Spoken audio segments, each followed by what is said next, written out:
So once you have your circle done, this is really going to be your anchor for everything else you're going to be working on.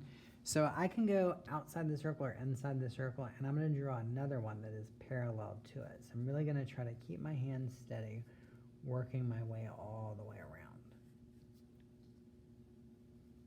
You don't want to have parts where it looks like all of a sudden it gets thicker and all of a sudden it gets thinner. You're trying to create that effect of that hoop for your dream catcher going all the way around by doing a parallel line to the one that you did with your paperclip chain.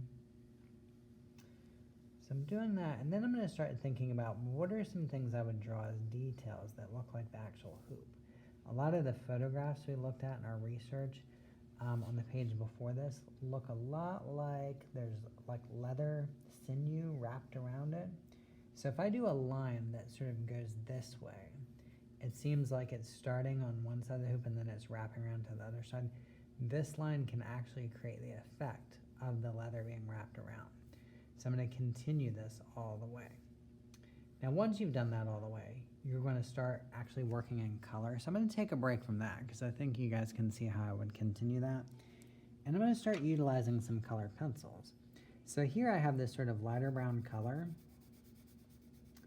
But what I'll also be doing is going in to add value to it and showing there's a light part and a dark part. So I actually have this darker brown, and I could say, okay, well, if light is coming from this a certain way, maybe the bottom part of the hoop, maybe there's more of a shadow on it.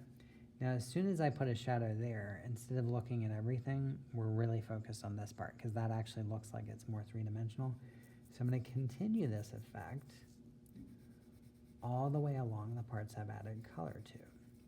Now, I'll really have to think as I go around what would happen to that shadow, because if it's on this side, what's going to happen when I get here? I'm not going to just put a shadow on the outside of it. It's actually going to be on the underside here because it's on the underside here. So I'm going to continue this effect all the way around. So I'm drawing these lines that look like they curve around to imitate the effect of the leather being wrapped around it. And I chose brown just because like a lot of leather's brown, but you are welcome. Like the leather strips can be dyed or painted different colors, so you're certainly welcome to choose whatever color you want. You just want to make sure, since we're drawing on toned paper, it's something that's going to show up that we'll be able to see, so it needs to contrast with the color of the paper itself.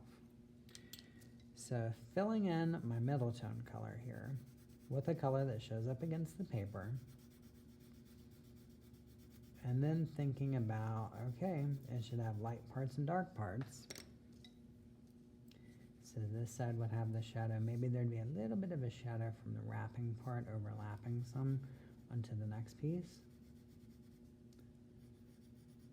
So it's definitely taking on a more three-dimensional look to it. Now I'm going to continue this effect around, but I'm going to leave down here, I'm going to kind of leave that alone because that's where I'm going to attach those tassels hanging down with feathers on them. So I don't want to spend a lot of time really making that look great, and then I just cover it up and draw on top of it. So you'll continue this effect all the way around, but leave some of this undone.